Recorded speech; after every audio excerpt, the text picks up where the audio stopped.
welcome back to Chapel. And Chapel today is again being recorded in front of a live studio audience. Woo! Okay, that's one. Okay, anyway, the live studio. Okay, the live studio audience is my kids who are being very disrespectful and rude, just like they normally are. Hey, you are too. Okay. Hey. So anyway, all right. So we have a tradition here, a tradition that's exactly like 1 year old in Chapel, where we get to know our new teachers. And so last year we interviewed Mr. Gruber. This year, Mr. Bennett and Mr. Mitchell. And now joining us for the second semester is Mr. Fernandez. So welcome to Chapel and welcome to our school, Mr. Fernandez. It's great to be here. I had no idea that this was happening. So. Yeah, I just told him literally like 30 seconds ago that we're doing this. Yep. So he has no idea of all the preparation I've done for this interview, all of the copious notes that I've taken. So sounds good. We're going to start off with some real basic questions, and we'll get really in-depth and personal. Okay.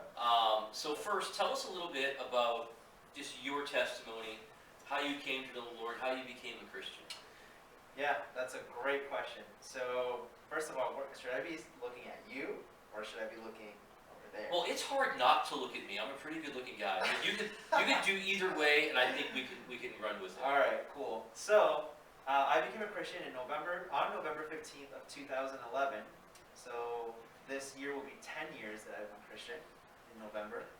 So the way that happened was basically in high school I was reading a book called 1984 by a guy named George Orwell. And now, not many people yep. have a salvation testimony that deals with 1984. But okay, Nope. So now I'm really interested. Yeah, not very many people have that story. So anyway, if you've read George Orwell's 1984, you know that a big sort of character is Big Brother. Big Brother, basically the government. And so Big Brother sort of watches you, knows everything that you're doing, allows you to do certain things, does not allow you to do other things. And I remember thinking as I was reading that book, that sounds a lot like God to me. Sort of tells you what you can do, what you can't do, sort of controls everything, knows everything, and that doesn't really feel right to me. I remember thinking, having those feelings, having those thoughts, and so for the first time ever, I started doubting my faith, because I grew up in a Christian household, and I had never really considered that doubt before. And so that doubt led me to reading my Bible. I decided, well, if Christianity is true, the only way to know is by reading the Bible. And if I read it and I come to the conclusion, that's so arrogant now that I'm thinking about it. It's so arrogant to think of it that way. But I decided, okay, I'm going to read this book, the Bible, and if it's true, then I have to believe it. And if it's not true, then I don't have to believe it. So I started reading it, and I read it over and over and over. And I think it was in a span of 2 years. 2 years, I read my Bible 5 times through. In the Spanish equivalent of the King James Version. Okay. So that's tough. Anyway, after I read it, the Lord is the one who does His work, saves you, saved me on November 15th of 2011. And I was at church and I repented of my sins and believed in Jesus. That's my testimony. Awesome. No, that's good. Yeah. Yeah. So I'm curious what would happen if you started reading Orwell's Animal Farm. Yeah. If that would cause more of a spiritual revival or not. But so, all right. So you're saved. You become a Christian. You embrace the gospel. Yep. Tell us what led you up to right here, the pinnacle of your career at Rock County Christian School here. Here it is. You went off to college. You went off to some grad school. Yep. And you're here. So tell us a little bit about that. Yeah, so like I said, I graduated I became a Christian on November 15th of 2011. I graduated in June of 2012, so 6 months later. And quite honestly, I hadn't done very well in high school at all. And so when I had the opportunity to go to college, it was my community college, Rock Valley College. which is a great school, by the way, in Rockford, Illinois, I decided, well, the Lord gave me a mind, therefore I should put it to use. And so I tried to do the best that I could at Rock Valley, having no real, I guess, study habits. So that was very difficult for me to begin that truly. And I did very well at Rock Valley, actually. Did very well. And then after that, I decided to go to, the Lord led me to go to Moody Bible Institute. That was my 4-year. That was my undergrad. I graduated with a bachelor's in biblical studies with an emphasis in New Testament use of the Old Testament, which is an interesting topic for sure. I can talk about that topic for hours. Anyway, when I was in undergrad, though, my favorite classes were those of systematic theology. Systematic theology, amazing classes. Changed my life. The Lord really used those classes to change a lot of the way I think or thought about God. So I decided that I wanted to do the same for other students, that I need to know more about systematic theology and teach that. So I started at Trinity Evangelical Divinity School. That's my grad school. I'm getting my master's there in systematic theology. I went there last semester. I'm taking this semester off, but perhaps I'll begin again next semester and be here and do some schooling at the same time. So yeah, that's sort of my schooling background. Rock Valley College, Moody Bible Institute, Trinity Evangelical Divinity. So with a passion for systematic theology, are you trying to take my job? Yep. I looked at the course catalog, I saw it, I saw what you're teaching, and yeah, I'm taking it. It's mine now. We might have to fight over it. I'm curious, systematic theology. So Yeah. what's your favorite systematic theology when it comes to books, authors? Yeah, that's a good question. So I suppose something as classic as Grudem would be, Wayne Grudem would be a good systematic. That's good, because that's what we use here. That's what you use here. Yeah, Wayne Grudem it's a good one. It's a classic.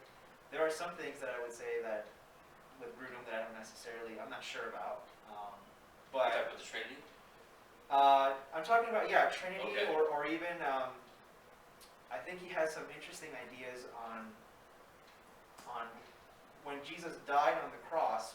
Was it only according to his human nature or according to his divine nature? And that's a really interesting topic as it is. I think that there's a lot more mystery going on there, and I think that Grudem tries to solve the mystery, which you should never do. Yeah. Anytime that someone tries to solve a mystery, almost always ends in some sort of heretical sort of idea. So anyway, Have you read his latest, his updated version? I haven't. No. It's right over there. Is it really? Our fine, great administrator bought me a copy, and I admire him greatly, Mr. Gruber. So anyway, so we can talk about eternal subordination and things like that with Grudem, or complementarianism and all of that, but we won't get into too much of that. Yeah. But maybe you've got to come into our systematic theology class sometime. And, I'd love to. yeah, we'll figure that out. Yeah. But anyway, okay. So we could nerd out on theology here for quite some time. Yeah. But we're not going to. Instead, I want to ask some more spiritual questions. But what is something that God has taught you, let's say fairly recently, that the Lord has been just kind of working on your heart on? Yeah. So my New Year's resolution this year is to I'm reading 10 chapters a day. Okay. And so I'm reading Proverbs right now. And the biggest thing that I've learned is to watch my mouth, honestly. Is that why you're wearing a mask right now? That is why I'm Okay. Yep, that's exactly why. We're reading Proverbs too. Are you really? Yes. Tommy, Yeah. what do we say about Proverbs? No, he said it. Proverbs today keeps the devil away. Now we could pick that apart theologically, but it's something my 3-year-old can remember. But anyway, go ahead. Yeah, for sure. So watching your mouth is very, very important. Make sure that you're saying some good words. Even when, honestly, you can disagree with someone and still say some good words. Or even, honestly, a proverb literally says, a fool actually looks smart when they stop talking. And sometimes that's appropriate. Just stop talking. That's good advice for any class. Stop talking. Stop talking. Okay, so spiritual advice, shut up. Do you yell at everybody? Okay, so let's move on. A little bit about you. Tell us something that is unique about you. Something that may not be true of other people. Something that's unique. Something unique about myself.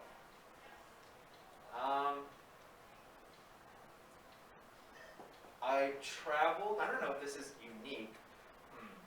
I drove from San Francisco from the Golden Gate Bridge to the Statue of Liberty, and Wow. within like 2 weeks. Yeah. That's pretty impressive. Yeah. Now, the bigger question is, why wouldn't you go all the way down to Boston?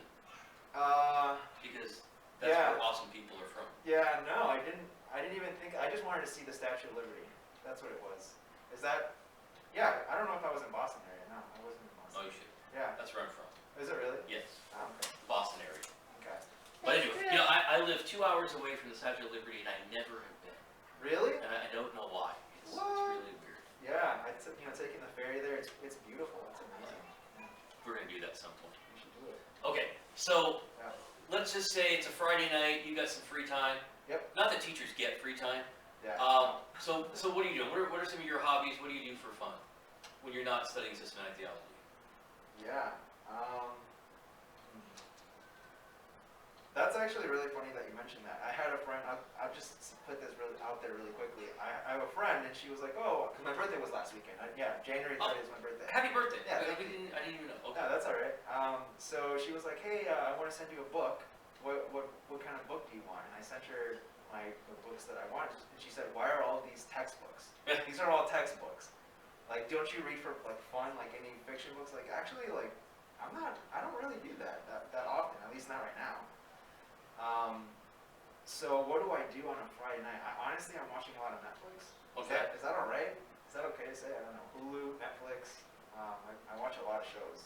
All right. So Yeah. what are some of your favorite shows? The Office. Uh-oh. The Office. The Office. Yeah. The Office. I don't know if that's good or not, but. The West Wing. What was the show that you mentioned? Daddy likes the West Wing. The West Wing. Yes, I watched The West Wing. But that's not on Netflix anymore. Yeah, that's an interesting show. Yeah, I mean, I guess it makes sense with a lot of the things that I see around here. Yeah. Yep. Okay. So you're watching The Office. I was trying to do I have a one question. of Daddy, those gym looks at the camera. The gym looks, that's right. Classic gym looks. Okay. So you're sitting. I'm curious because you just said you had a list of books that are on your wish list or whatever. Yep. I'm wondering what some of those titles are. Yeah, so are you familiar with the new studies in biblical theology? Yes. And SBT? Okay, so there are a couple of them coming out. One Okay. of them is by a guy named J. Gary Miller. And Yep. it's called Conform to His Image. Conform to His Image. And that one's coming out in May. of Now, this if year. I'm thinking these are the grade books, right? That are. Yes, they yeah. are. Okay. Yeah. All right. Yep, I have several of them. Yeah. They're super fun books. I very much enjoy them.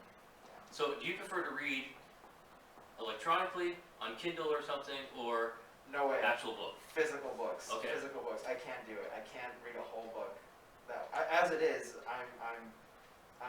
I feel sometimes saturated, submerged in technology. I Yeah. can't read a whole book. I can't do it. Nope. Yeah. What about Alright. yourself? I'm in agreement. Now, I'll preface to say Yeah. that I do have a Kindle, Okay. and I read electronically, oftentimes just because it's cheaper, and I have a good friend Yes. who sends me free stuff via Kindle Okay. that I appreciate, but I'd much rather prefer an actual good book. Yeah. And by the way, shout out to Mr. Cernick, who just gave me a great new book on Reformed Preaching by Joel Beakey, which I am Ooh, looking forward to diving into, That sounds um, really good. which is a good book and it's an expensive book, Yeah. and good job, That's a good Mr. choice. Cernick. So, okay, so you're watching Netflix, you're reading books, Yep. so you don't really have much of a life. That's accurate. Okay. That's very accurate. Okay, so I want to know simple things like, all right, let's just say I decide, Mr. Fernandez, we're gonna we're gonna go to dinner, you and I. Okay. Where are we going? You get to choose. Sushi. We are not going there, but okay. We are going to get sushi. I don't know what sushi places there are around here, but we're gonna get sushi. In Rockford, there's a place that's literally just called I Love Sushi. It's very expensive, but you can do all you can eat. That's where we're going, for sure. Absolutely. Yeah, we're not going there. Instead, if we're in Rockford, we're going to Smoky Bones. I have not been to Smoky You Bones. need to go to Smoky Bones. Really? Is it Yes. that good? It is You guys awesome. like it? Okay. Smoky I told my Bones. kids sometime I'll take them there, but I haven't yet. Oh. So being in Rockford, how often do you go to Chick-fil-A? I'm assuming this is one of the questions we asked you during our review. I actually do go there quite often. So like I said, last weekend on Saturday was my birthday, and I got Chick-fil-A gift cards for my birthday because people know Awesome. that I love Chick-fil-A. So yeah, I go there very often. In fact, okay, so I guess full disclosure, I used to date a girl at Chick-fil-A, so I would spend a lot of time. Is that the only reason why you dated her, was to get free food? No, but Okay. But I would go there so often that they gave me this card with my name engraved on it, and it said like member or something like that. I still have it with me. I don't use it for anything, but it has my name engraved on it and everything. It's like this silver card. It's cool. Wow. Yeah. Okay, so tonight you can go grab some chicken nuggets for me. Yep. Bring it back tomorrow, and we're good. Sounds good. Okay. That's part of being the new person on staff here. Bringing You have to, old Chick-fil-A to yes, others. Okay. to specifically the chairman of the Bible department, Yeah. which you work under. Yeah. Which of course I have no authority in this area, but I have the title. All right, what's something that you wish people knew about you that maybe people don't get?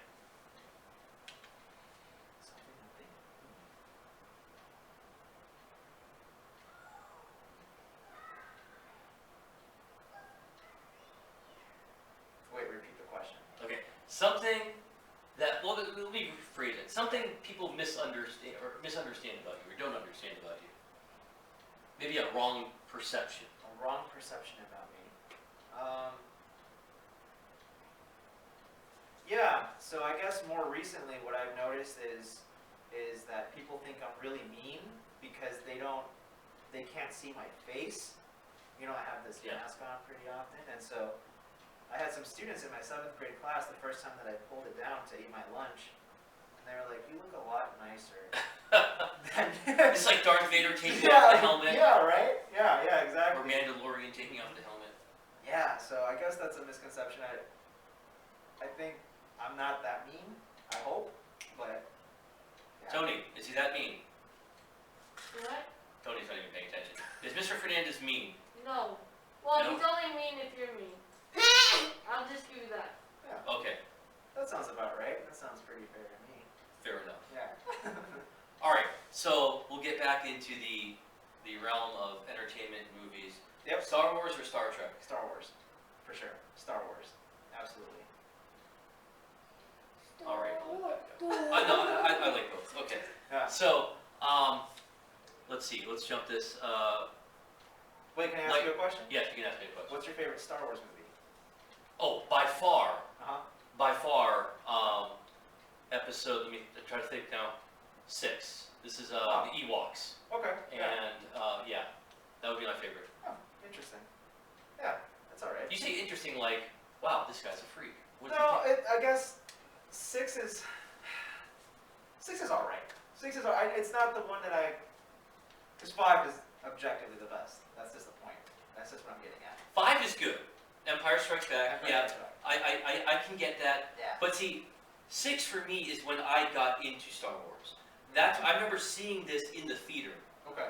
That's how old I am. That was just about when I would start, becoming of the age where I could get into that stuff. Yeah. So that's probably why 6 stands out to me Okay. more than the rest. Okay. I think 5 stands out to me because when I watched it for the first. Okay.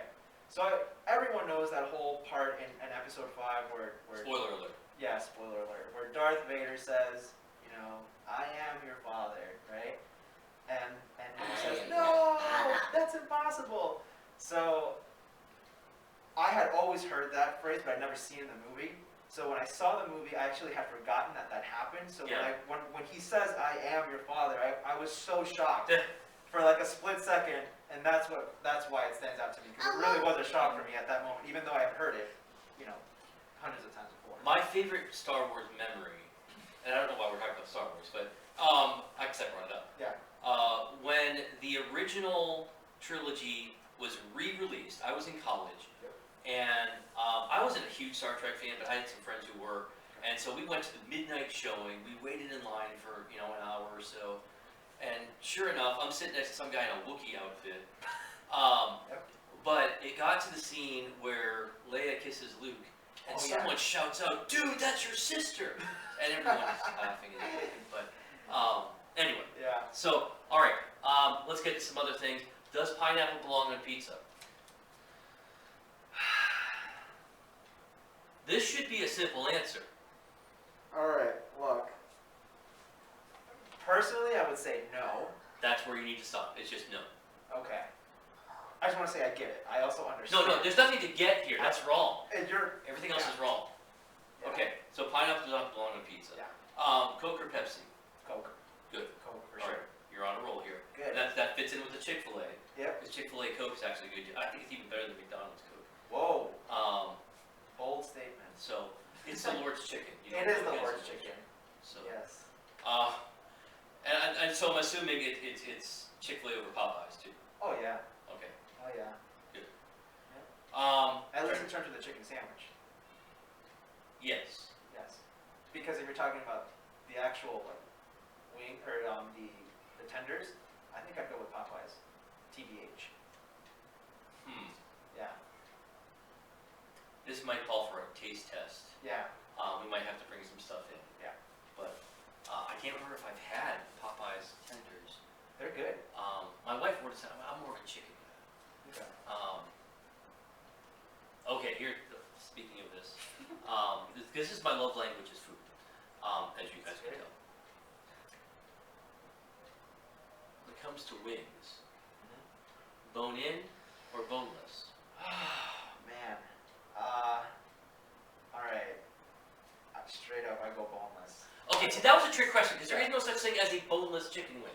Oh. If there's no bone, there was no wing, and it's not a thing. You got You got a nugget, is what you've got. I need to. This is Is it what a I need to nugget? teach you while you're here. Yeah. Wait, it's not a tender though? It's Okay, you can call it a tender if you want. okay. But I'd not go with big. tender. I'd go with tender. Just Okay. to agree that you're correct, but not completely. Okay, submit to my authority. Yeah. Okay.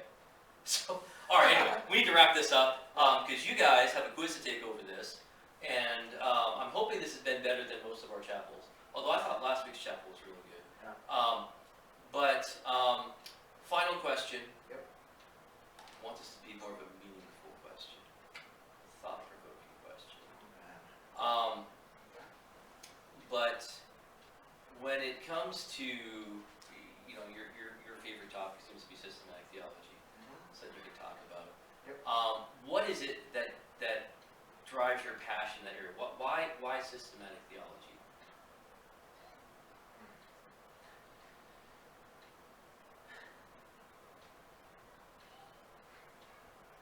So when you're talking systematic theology, you usually start with a main concept that everything else flows from.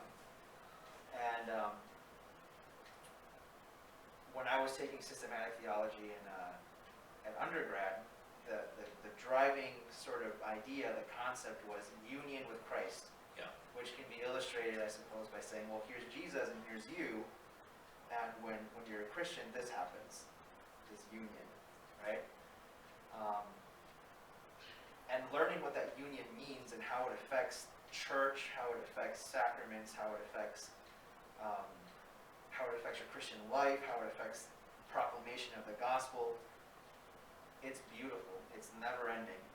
It's profound and complex and full of mystery in the biblical sense of the word. So I asked you that question Yeah, because I was hoping for an answer similar to that. yeah, Because the knock on systematic theology, or just theology in general, is that's just dry academic study, and that's just something that academics in their ivory towers or sitting at Starbucks talking about wearing skinny jeans and whatever. Yeah. But in reality, the purpose of theology in general is to drive us to a closer relationship with God. Yeah. And every relationship is built upon knowledge. Mhm. And that knowledge that we're learning drives us to Christ and helps us to understand him on a deeper level, which thus gives us a deeper relationship. Yeah. So how has theology deepened your relationship with Christ? It's helped me to know who I am in relationship to God. Yeah. So, I mean, if take John Calvin, for example, he begins his famous book, the Institutes of the Christian Religion, by saying you can't know God without knowing yourself, and you can't know yourself without knowing God. Yeah. There's this sort of thing where you need to know the Father before you know you're a son. Yeah. You need to know that Jesus is the Holy One before you understand that you're a saint, and so forth. So that's systematic theology done correctly helps you know who you are and what everything means, truly, the world. So you guys want to stick around until you take systematic theology. And seniors and juniors right now who are taking it ought to be very thankful that you're in a school that teaches. Not every Christian school teaches systematic theology. That's true. And so in fact, the Christian school I went to never did, and Yeah. I wish they had. So anyway, all right, so we're going to wrap things up. So Mr. Fernandez, thank you for coming. Yep. Even though I kind of forced you to come in here. You've been a good sport since, again, you had no idea Nope. what I was talking about Yeah. beforehand. Okay, so you guys have some work to do now. If you're in my class, you're taking a quiz over this, and hopefully you've been doing as we've been going along, and that's due by Friday at 3 p.m. And I don't know what Mr. Hernandez is doing. I just said Fernandez, didn't I? I said Fernandez. We're going to edit that out because I don't edit anything. I don't know what he's doing in his class, but you're going to be watching this, and then Ms. Campton's class as well. So, as I'm looking forward to the day very soon that we're going to have a live chapel, and I can say with all honesty, okay, put away your chairs.